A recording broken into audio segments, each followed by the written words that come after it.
नमस्कार, बोलता हिमाचल देख रहे आप और मैं हूं राम भारद्वाज। आज है 25 जून 2022 और हिमाचल प्रदेश की आज की सबसे बड़ी खबरें हम आपके लिए लेकर आए हैं। हमेशा की तरह आप इस वीडियो को लाइक कर दीजिएगा। चैनल पर नहीं जुड़े चैनल को आप सब्सक्राइब जरूर करें। पेश है आज की सबसे बड़ी खबरें। हिमाचल प्रदेश मंत्रिमंडल की बैठक आज जल शक्ति विभाग में 4000 पैरा वर्कर के पद भरने के अलावा कई बड़े फैसले ले सकती है सरकार। मुख्यमंत्री जयराम ठाकुर की अध्यक्षता में आज होने वाली मंत्रिमंडल की बैठक में पैरा वर्कर पॉलिसी के तहत जल शक्ति विभाग में 4000 पैरा वर्करों के पद भरने को अनुमति मिल सकती है।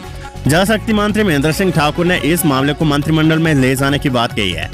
ऐसे में यदि विभागीय स्तर पर इससे संबंधित सभी औपचारिकताओं को अंतिम रूप दिया जाता है तो इसे स्वीकृति प्रदान किए जाने की संभावना है।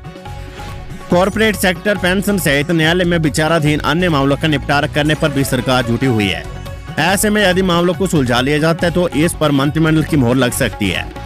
मुख्यमंत्री जयराम ठाकुर की तरफ से हाल ही में की गई घोषणा और बजट में किए गए वायदों पर भी स्वीकृति प्रदान किए जाने की संभावना है। मंत्रिमंडल की पिछली बैठकों में चरणबद्ध तरीके से मुख्यमंत्री की तरफ से विभिन्न विधानसभा क्षेत्रों के दौरे के दौरान की गई ऐसी घोषणाओं पर मोहर लग सकती है। इसके अलावा सरकारी भर्ती परीक्षा में नकल करते हुए पकड़े जाने वाले अभ्यर्थियों को 3 साल के लिए हिमाचल प्रदेश कर्मचारी चयन आयोग हमीरपुर की भर्ती से बाहर कर दिया जाएगा। कार्मिक विभाग के इस प्रस्ताव पर आज होने वाली राज्य मंत्रिमंडल की बैठक में फैसला होगा। इस व्यवस्था को लागू करने के लिए सरकार ने परीक्षा एक्ट 1984 में हमीरपुर कर्मचारी चयन आयोग को भी शामिल करने का फैसला लिया है। राज्य मुख्य सूचना आयोग की नियुक्ति पर आज होगा फैसला। वहीं राज्य सूचना आयोग की नियुक्ति को लेकर आज फैसला होगा।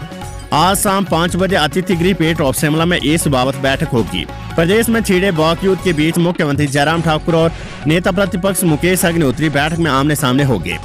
शाम 5 बजे बैठक रखी गई है। इसमें शिक्षा मंत्री गोविंद सिंह ठाकुर मौजूद रहेंगे।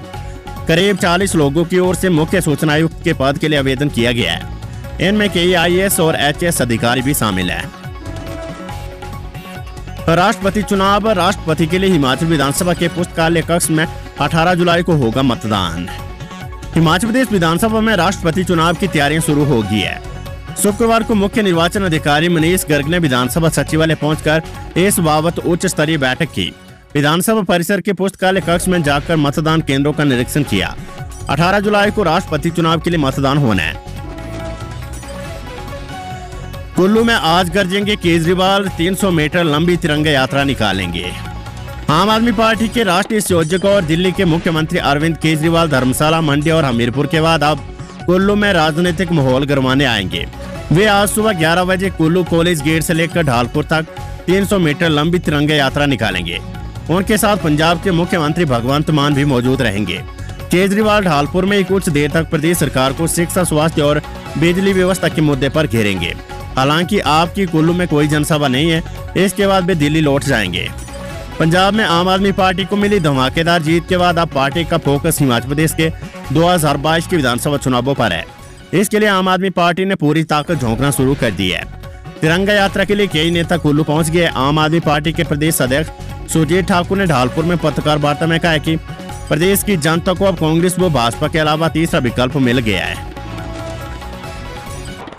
कुल्लू में राकेश टिकैत बोले, हिमाचल से शुरू होगा अपना गांव अपनी सड़क अभियान। भारतीय किसान यूनियन के राष्ट्रीय प्रवक्ता राकेश टिकैत ने कहा कि हिमाचल प्रदेश में भी किसानों, बागवानों, बिजली और फोरलेन प्रभावितों के लिए दिल्ली की तर्ज पर बड़ा आंदोलन होगा। साग, सब्जी और दूध पर समर्थन मूल्य मिलना चाहिए। सेब पर मिलने वाला समर्थन मूल्य बहुत कम है, उसे सरकार को बढ़ाना चाहिए।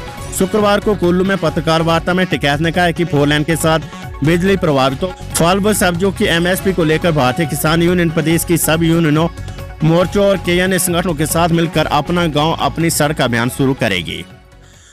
विधानसभा चुनाव से पहले ये अभियान पूरे प्रदेश में शुरू किया जाएगा। लोगों को अपनी मांगे करवाने के लिए कहीं दूर जाने की जरूरत नहीं है। वे संगठित होकर घर से निकले और अपने गाँव की सड़क पर धरने में बैठ जाए। उन्होंने कहा कि प्रदेश में फोरलेन का बड़े स्तर पर निर्माण हो रहा है, लेकिन प्रभावित किसानों और बागवानों को 4 गुना मुआवजा नहीं दिया जा रहा है। बड़ी खबर। मुख्य सचिव की अध्यक्षता वाली कमेटी करेगी UGC पे स्केल पर फैसला। प्रदेश के कॉलेजों और विश्वविद्यालयों के शिक्षकों को दिए जाने वाले UGC पे स्केल को लेकर मुख्य सचिव की अध्यक्षता वाली कमेटी फैसला लेगी। प्रदेश सरकार ने शिक्षकों को नया पे स्केल देने के लिए कमेटी का गठन कर दिया है। कमेटी में शिक्षा, तकनीकी शिक्षा, वित्त महकमे के प्रशासनिक सचिवों को शामिल किया गया है। उच्च शिक्षा निदेशक को भी इस कमेटी का हिस्सा बनाया गया है। इस कमेटी की सिफारिशों के आधार पर सरकार यूजीसी पे स्केल को लेकर आगामी फैसला लेगी। मुख्यमंत्री जयराम ठाकुर की अध्यक्षता में आज होने वाली राज्य मंत्रिमंडल की बैठक में यूजीसी पे स्केल का प्रस्ताव आने के आसार कम है। नवगठित कमेटी की ओर से अभी यूजीसी पे स्केल के दायरे में आने वाले शिक्षकों का ब्यौरा विभिन्न विभागों से तलब किया गया है। खबर स्कूलों से अगले महीने 1000 टीजीटी होगी प्रमोट। हिमाचल के स्कूलों को मिलेंगे हेडमास्टर और लेक्चरर। राज्य के सरकारी स्कूलों में जल्द ही करीबन 1000 टीजीटी प्रमोट होंगे। शिक्षा विभाग शिक्षकों की ACR यानी वार्षिक गोपनीय रिपोर्ट तैयार करने में जुटा है। इसमें 1000 टीजीटी आर्ट्स, साइंस और मेडिकल स्ट्रीम से है, जो पिछले करीब 1 साल से प्रमोशन न होने के चलते परेशान है। इसमें टीजीटी प्रमोट होकर लेक्चरर और मुख्य अध्यापक बनेंगे। लंबे समय से स्कूलों में हेडमास्टर और प्रवक्ता के पदों पर रिक्तियां चल रही और इन पदों को भरा नहीं गया है। ऐसे में जुलाई माह में अब टीजीटी प्रमोट होगी। गौर है कि प्रदेश के स्कूलों में मुख्य अध्यापक के करीब 350 पद खाली चल रहे हैं। स्कूलों में टीजीटी पदों पर भर्तियां न होने से बच्चों की पढ़ाई पर भी इसका खासा असर पड़ रहा है। लगातार शिक्षा विभाग सहित प्रदेश सरकार से टीजीटी शिक्षक संघ मांग कर रही है कि जल्द से जल्द स्कूलों में टीजीटी प्रमोट किए जाए, लेकिन इसमें देरी बढ़ती जा रही है। शिक्षा विभाग का कहना है कि शिक्षकों की ACR तैयार की जा रही है, जिसको जांचने के बाद संबंधित विभाग को भेजा जाएगा। टीजीटी प्रमोशन होने से करीब 900 लेक्चरर के पदों पर चली आ रही रिक्तियों भी काफी हद तक कम हो जाएगी। इसके साथ ही प्रदेश के स्कूलों को नए प्रवक्ता भी मिल जाएंगे।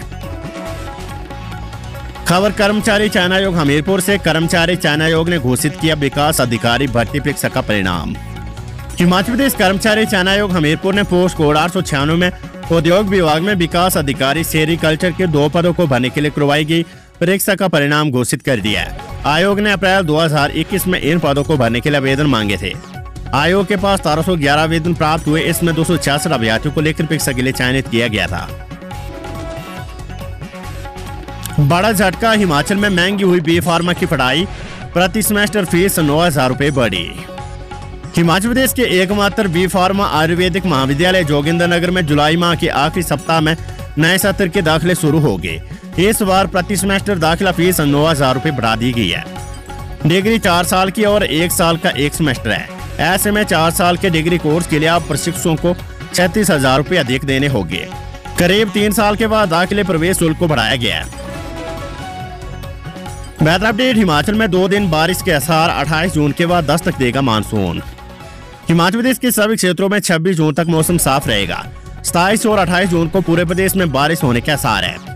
शुक्रवार को प्रदेश भर में मौसम साफ रहा। धूप खिलने से अधिकतम तापमान में बढ़ोतरी दर्ज हुई है। प्रदेश में फिर मौसम गर्म हो गया है। मौसम विज्ञान केंद्र शिमला ने 28 जून के बाद ही प्रदेश में मानसून के प्रवेश करने का पूर्वानुमान जताया है। राजधानी शिमला सहित प्रदेश के सभी क्षेत्रों में मौसम साफ रहा। मैदानी जिलों ऊना, बिलासपुर, हमीरपुर और कांगड़ा में अधिकतम तापमान 35 डिग्री सेल्सियस से अधिक पहुंच गया है। राजधानी शिमला के पारे में भी बढ़ोतरी दर्ज हुई है। खबर केसीसी बैंक से। केसीसी बैंक में 15 जुलाई तक शुरू होगी UPI सेवा, चेयरमैन राजीव भारद्वाज ने दी जानकारी। कांगड़ा केंद्रीय सहकारी बैंक में 15 जुलाई तक UPI यूनिफाइड पेमेंट इंटरफेस सेवा शुरू होगी। इसके लिए फाइनल ट्रायल चल रहा है। ये सेवा शुरू होने से केसीसी बैंक के 18 लाख से अधिक उपभोक्ताओं को लाभ मिलेगा। शुक्रवार को बैंक मुख्यालय धर्मशाला में प्रेस वार्ता में चेयरमैन डॉक्टर राजीव भारद्वाज ने ये बात कही है।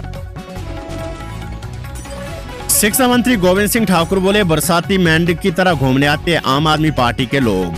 शिक्षा मंत्री गोविंद सिंह ठाकुर ने कहा कि बरसात आने पर जिस प्रकार मेंढक टटराते हैं, उसी तरह चुनाव आने से पहले आम आदमी पार्टी के नेता भी प्रदेश में घूम रहे हैं। शुक्रवार को राज्य सचिवालय में पत्रकारों से बातचीत में शिक्षा मंत्री ने कहा कि बरसाती मेंढक की तरह आम आदमी पार्टी के नेता जगह जगह घूम रहे हैं। उत्तर प्रदेश और उत्तराखंड की तर्ज पर ही उनके प्रत्याशियों की हिमाचल प्रदेश के विधानसभा चुनावों में जमानतें जब्त होगी। शिक्षा मंत्री ने कहा कि पंजाब और दिल्ली में इन दिनों गर्मी अधिक पड़ रही है। ऐसे में हिमाचल प्रदेश के ठंडे मौसम का लुत्फ उठाने के लिए आम आदमी पार्टी के नेता बार बार हिमाचल का रुख कर रहे हैं। चीख पुकार में बदली खुशियां। ऊना से बिलासपुर आ रही बरातियों से भरी बस दुर्घटनाग्रस्त, 14 लोग घायल।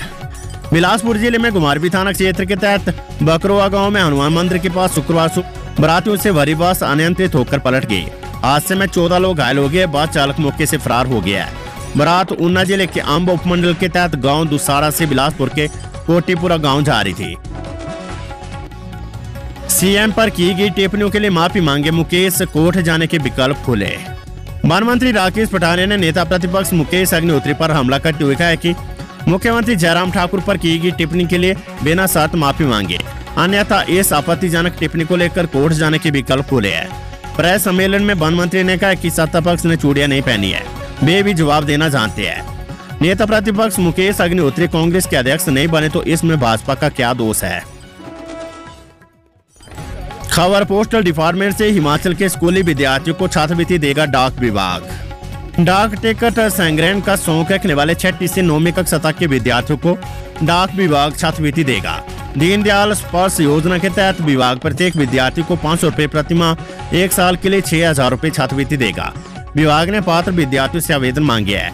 डाक टिकट संग्रहण में रुचि रखने वाले मेधावी विद्यार्थी 16 अगस्त तक डाक विभाग के पास आवेदन कर सकते हैं। धर्म, जाति और क्षेत्र के नाम पर चुनाव लड़ती है भाजपा, कांग्रेस विकास के नाम पर लड़ेगी चुनाव। प्रतिभा सिंह। कांग्रेस प्रदेश अध्यक्ष प्रतिभा सिंह ने कहा है कि भाजपा धर्म, जातिवाद और क्षेत्रवाद के नाम पर चुनाव लड़ती है, जबकि कांग्रेस पार्टी विकास के नाम पर चुनाव लड़ेगी व जनता के सहयोग से कांग्रेस की सरकार बनेगी।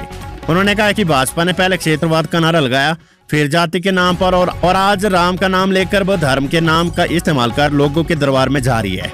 जहाँ तक कांग्रेस पार्टी की बात है तो हम लोग कभी भी मुद्दे की तलाश नहीं करते हैं। उन्होंने कहा है कि काम किया और काम करेंगे, विकास के नाम पर लोगों के बीच जाएंगे। उन्होंने कहा है कि उपचुनावों में भाजपा की करारी हार हुई और आगामी विधानसभा चुनावों में कांग्रेस पार्टी जनता के सहयोग से जीत हासिल करेगी। इंटेलिजेंस ब्यूरो को मिला नया मुखिया, केंद्र ने हिमाचल कैडर के आईपीएस तपन कुमार डेका को सौंपी कमान। 1998 बैच हिमाचल प्रदेश कैडर के आईपीएस अधिकारी Tapan Kumar Deka intelligence bureau IB के निदेशक हो गए। उनकी नियुक्ति को लेकर केंद्रीय कैबिनेट की अपॉइंटमेंट कमेटी ने आदेश जारी कर दिया है। इससे पहले वे अभी आईबी में स्पेशल डायरेक्टर के पद पर सेवाएं दे रहे थे। निदेशक पद पर उनकी नियुक्ति 2 वर्ष के लिए हुई है। वे हिमाचल प्रदेश आईपीएस कैडर के सबसे वरिष्ठ अधिकारी है। होटल में पत्नी को दूसरे मर्द के साथ देख पति ने गोली से उड़ाया, खुद को भी मारी गोली। पर्यटन नगरी मनाली में एक होटल में गोलीकांड की घटना पेश आई, जिसमें एक व्यक्ति ने पहले अपनी पत्नी के दोस्त को गोली मारी और फिर अपने आप को गोली मारकर आत्महत्या कर ली। पुलिस अधीक्षक कुल्लू गुरदेव शर्मा ने बताया कि यहां दिल्ली की 2 महिलाओं ने एक होटल को लीज पर ले रखा था और बीती रात दोनों महिलाओं ने अपना एक दोस्त डिनर पर बुलाया। रात को दोनों महिलाओं में से एक महिला उस दोस्त के साथ कमरे में ठहरी थी और इसी बीच दिल्ली से उस महिला का पति मौके पर पहुंचा और अपनी पत्नी को व्यक्ति के साथ एक कमरे में देख होश खो बैठा। इस दौरान महिला के पति ने अपनी पत्नी के दोस्त पर गोली चला दी। जब महिला के दोस्त की मौत होगी तो महिला के पति ने भी अपने आप को गोली मार ली, जिससे दोनों की घटनास्थल पर ही मौत हो गई है।